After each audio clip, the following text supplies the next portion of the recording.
बिस्मिल्लाहिर्रहमानिर्रहीम। नाज़रीन व सामईन, आज हम आपके सामने एक नया चैप्टर लेकर हाजिर हुए हैं। आज का हमारा सबक है रिया। आज हम इस सबक को समझेंगे और पढ़ेंगे। रिया ये सर सैयद अहमद खान का लिखा हुआ एक मजमून है, जिसमें सर सैयद ने दुनिया में रिया की किस्मों पर तफसीली बहस की है। सबसे पहले तो हम ये जानेंगे कि रिया कहते किसको हैं, और अगर हम रिया की तारीफ करें तो रिया लुग़वी माने के एतबार से दिखावे को कहते हैं, यानी डिक्शनरी में उसका माना दिखावा है। जबकि रिया कहते हैं कि इस्तिलाही तारीफ में कि इंसान का जाहिर कुछ हो और बातिन कुछ हो। इसका मतलब है कि दुनिया में ऐसे लोग पाए जाते हैं जिनका जाहिर यानी ऊपरी एतबार से, करने के एतबार से कुछ और करते हैं, जबकि उसको अंदर से यानी उनके दिल में कुछ और होता है। इसी बात को सर सैयद अहमद खान यूं कहते हैं कि दुनियादार और रिंदे मशरब आदमी जिस कदर के दरअसल वो बद हैं, यानी बुरा हैं, उससे ज्यादा अपने तई वो बताते हैं। दीनदार की बनावट करने वाले जिस कदर के होते हैं, उससे ज्यादा नेक अपने आप को जताते हैं। वो तो दीनदार की जरा सी बातों से भी भागते हैं। यानी कहने का मतलब ये है कि जो लोग अपने आप में थोड़ा सा बुरा होते हैं, जितनी बुराई उन्होंने की नहीं होती है, उसको बढ़ा चढ़ा करके यानी नमक मिर्च मसाला लगा करके बताते हैं। यानी वो दिखाते हैं कि हम बुराई करते हैं तो उससे ज्यादा करते हैं, यानी लोगों के सामने बुराई बयान करने में भी दिखावा। और दीनदार लोग भी कुछ ऐसे होते हैं, एक वक्त की नमाज तो पढ़ते हैं और वो 10 टाइम की बताते हैं, यानी इसमें भी वो अपने आप को बढ़ा चढ़ाकर पेश करते हैं। ये बात तो है, जबकि उनको इससे दूर दूर का कोई रिश्ता नाता नहीं होता है। दिन रात ऐसे लोग जो दीनदार हैं, वो लोग यानी दिन रात इश्को तमाशबीनी और लचपने की बातों कि जिनको दरअसल उन्होंने की भी नहीं, गप्पे उड़ाते हैं। गप्पे उड़ाना एक मुहावरा है, मतलब ये है कि वो उसको खूब हाँकते हैं, अपने तौर पर बनाते। और ये हजरत बेशुमार गुनाहों और बदियों को एक जाहिरी दीनदारी के पर्दे में छुपाते हैं और टट्टी के ओझल से शिकार खेलते हैं। मैं समझता हूं कि ये दोनों किस्म के आदमी चंदा बुरे नहीं हैं, मगर एक तीसरी किस्म के लोग हैं जो इन दोनों किस्मों से अलहदा हैं। अगर आप देखिए तो सर सैयद अहमद खान ने रिया की तारीफ करने से पहले 2 बातें कही। पहली बात तो ये कही कि एक तो वो आदमी होता है जो बुरा होता है, फिर वो उस बुराई को थोड़ा सा करता है और ज्यादा बताता है। दूसरी बात इन्होंने ये कही, एक आदमी दीनदार होता है, वो दीन का काम थोड़ा सा करता है और ज्यादा बताता है। कहा कि ये दोनों बुरे बिल्कुल भी नहीं है। अगर देखिए तो 3 किस्में सर सैयद ने बताई। पहली किस्म बदी वाले, दूसरी किस्म नेकी वाले और तीसरी किस्म रियाकार की है।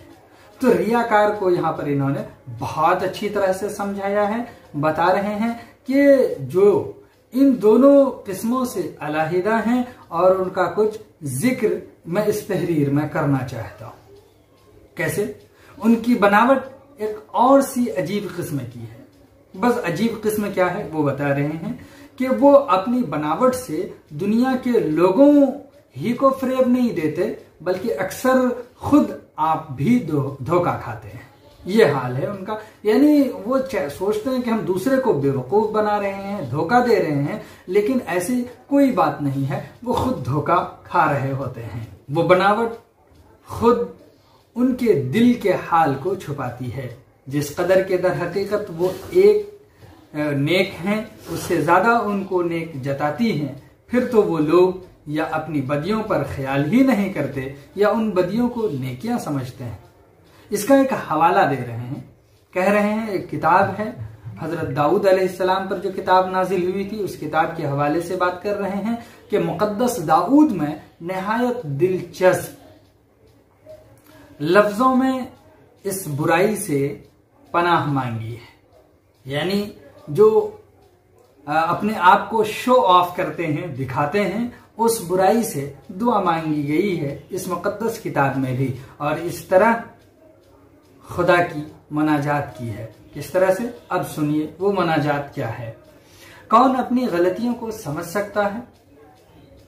तू ही मुझको मेरे पोशीदा ऐबों से पाक कर, कि जो लोग ऐलानिया बदी करते हैं और अगर उनको बदियों और गुनाहों से बचाने के लिए नसीहत की जरूरत है तो वो लोग जो दर हकीकत मौत की राह चलते हैं और अपने तई नेकी और जिंदगी के रास्ते पर समझते हैं, किस कदर रहम के लायक और कितनी नसीहत के मोहताज हैं। बस मैं चंद कायदे बयान करना चाहता हूँ। यानी सर सैयद अहमद खान ने जो 3 कैटेगरी के लोग बताए हैं, उनमें से सबसे सख्त उनको बताया है जो दिखावे का काम करते हैं। कहा कि इसके लिए अगर कोई बचना चाहे इससे तो उसके लिए हम चंद उसूल बताते हैं। अगर उन उसूलों पर चला जाए तो उम्मीद है कि इन बीमारियों से बचा जाएगा। वो बदियां जो दिल के कोनों में छुपी होती हैं और जिनके छुपे रहने से इंसान अपने दिल का हाल आप नहीं जान सकता, मालूम हो सके, अगर हम वो बताएंगे वो उसूल, तो हो सकता है उन उसूलों की रोशनी में अमल करके हम उन बदियों, उन बुराइयों से बच सके। सर सैयद ने इसी सिलसिले में पहला कायदा बयान किया।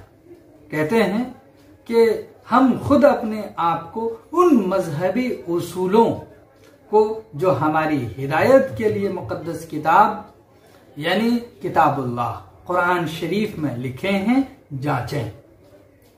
दूसरी बात बता रहे हैं, और अपनी जिंदगी को उस पाक मुखलिस शख्स यानी इशारा कर रहे हैं आप सल्लल्लाहु अलैहि वसल्लम की तरफ कि जिंदगी से मुकाबला करें, जिसने ये फरमाया कि इन्ना बशरु मिस्लुकुम यूहा इलैया इन्नमा इलाहुकुम, यानी रसूलुल्लाह सल्लल्लाहु अलैहि वसल्लम ने फरमाया कि बिला शक व शुबा मैं तुम्हारी तरह इंसान हूं।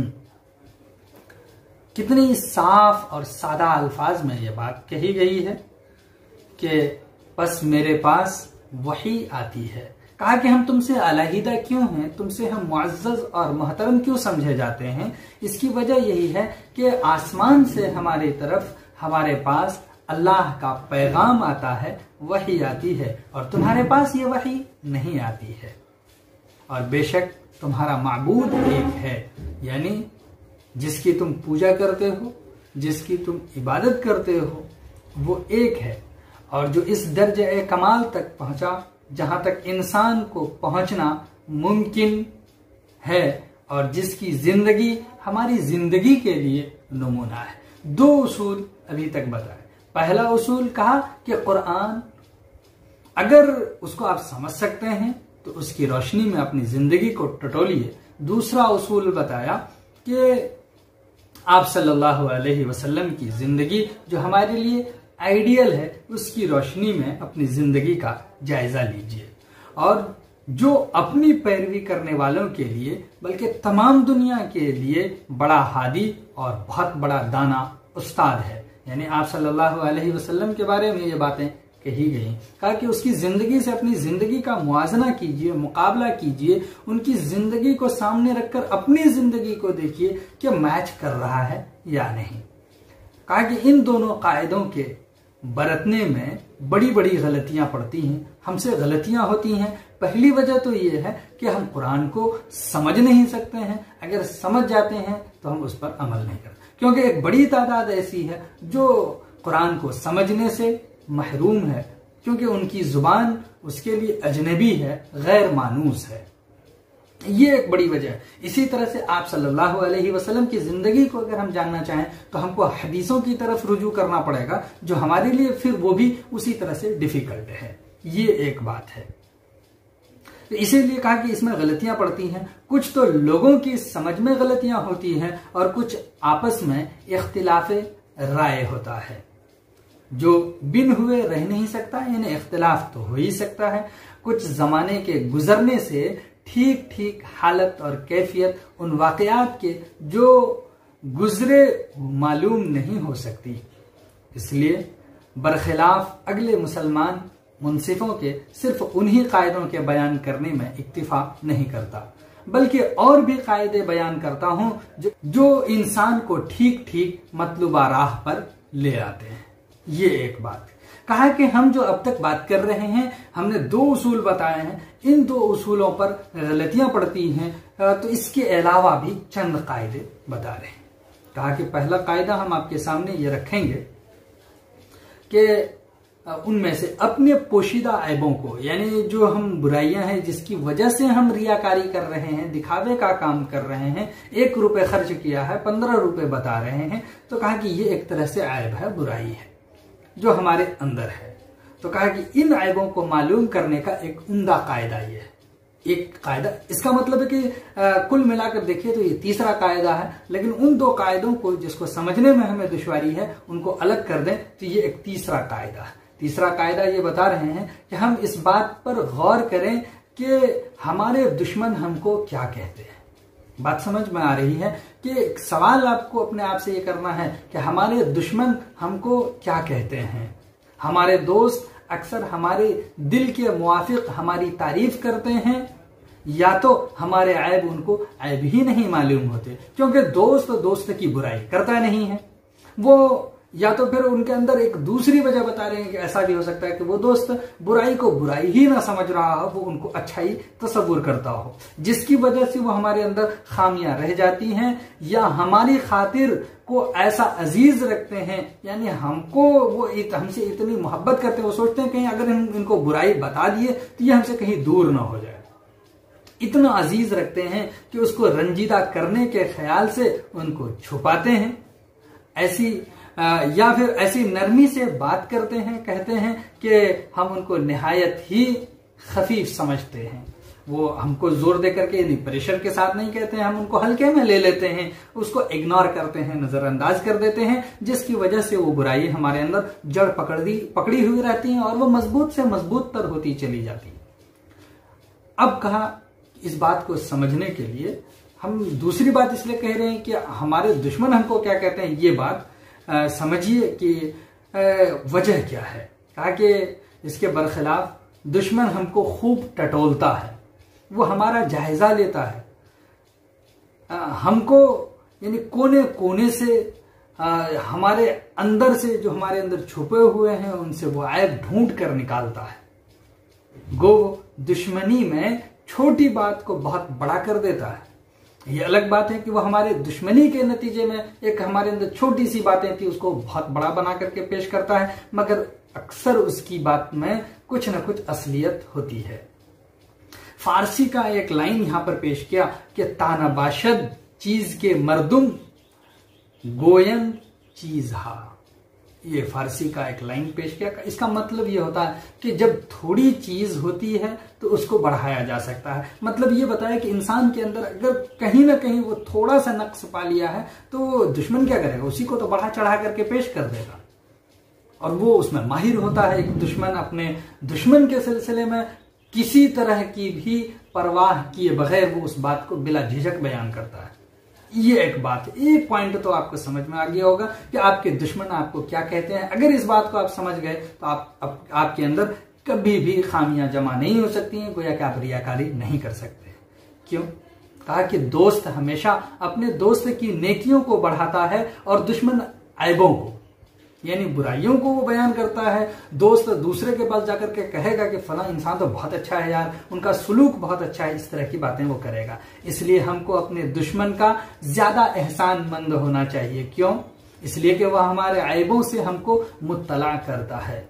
नक्स पर अपने हुआ जो मुत्तला कामिल हुआ। अगर आप अपने ऐबों से मुत्तला हो जाएंगे तो आप कामिल इंसान बन जाएंगे। आपके अंदर खामियां जमा नहीं हो सकती हैं, बुराइयां नहीं आ सकती हैं। अगर हमने उनके उसके तानों के सबब उन ऐबों को छोड़ दिया तो दुश्मन से हमको वही नतीजा मिला जो एक शफीक उस्ताद से मिलना चाहिए था। ये बात आपको अच्छी तरह से समझ में आ गई। यानी 3 उसूल बयान कर दिए गए, लेकिन उसी तीसरे उसूल का बयान करते हुए, क्योंकि अभी तक दोस्ती की बात की, फिर दुश्मनी की, फिर दोस्ती की किए, फिर अब दुश्मनी की कर रहे हैं कि दुश्मन जो ऐब सही या गलत हमें लगाता है हमारे फायदे से खाली नहीं है। जो हमको वो बता रहा है वो हमारे फायदे के लिए है। अगर वो हम में होता है तो हम अपने ऐब से मुत्तला होते हैं, और अगर नहीं होता है तो खुदा का शुक्र करते हैं कि वो ऐब हम में नहीं है। सच है कि दुश्मन अज दोस्त नासिह तरस ई जुज नगोई नगोयद ई जुज बदी बखोयद। इसका मतलब क्या हुआ? इसका मतलब यह है कि दुश्मन दोस्त से ज्यादा नासिह है, इसलिए कि वो दोस्त सिवाय नेकी के और कुछ नहीं कहता, और वो दुश्मन सिवाय बुराई के और कुछ नहीं कहता। प्लूटार्क का एक हवाला दे रहे हैं कि उन्होंने दुश्मनी के उन्वान पर एक बहुत बेहतरीन मजमून लिखा है। उसने उस मजमून में ये बात लिखी है कि दुश्मन जो हमको बदनाम करते हैं उससे हमको हमारी बुराइयां मालूम होती हैं, और हमारी गुफ्तगू में और हमारे चाल चलन में और हमारी तहरीर में जो नक्स हैं वो बगैर ऐसे दुश्मन की मदद के कभी मालूम नहीं होते। इसका मतलब है कि हम दुश्मन जो चीजें हमको बता रहा होता है कहीं ना कहीं हमको फायदा हो रहा होता है। कहा कि इन्हीं बातों पर कयास कर लीजिए, अला हज़ल कयास। अगर हम खुद अपने आप को समझना चाहें तो हमको उसी बात पर गौर करना चाहिए कि जो लोग हमारी तारीफ करते हैं उसमें से हम किस कदर के मुस्तहिक हैं। चौथा रूल कि अगर उन्हीं बातों पर हम गौर कर लें कि जो लोग हमारी तारीफ करते हैं, यानी दोस्त हमारी तारीफ करते हैं या फिर दूसरे लोग, तो अब ये गौर कीजिए कि हम उसमें से हकीकत में कितने के लायक हैं, कितने के मुस्तहिक हैं। या फिर यह सोचना चाहिए कि जिन कामों के सबब से वो तारीफ करते हैं या नहीं, और फिर हमको ये भी सोचना चाहिए कि वो नेकियां जिनके सबब हमारी तारीफ करने वाले हमारी तारीफ करते हैं दरअसल हम में हैं या नहीं। ठीक है, ये बात तो आसान हो गई। या हम में कहां तक पाई जाती हैं?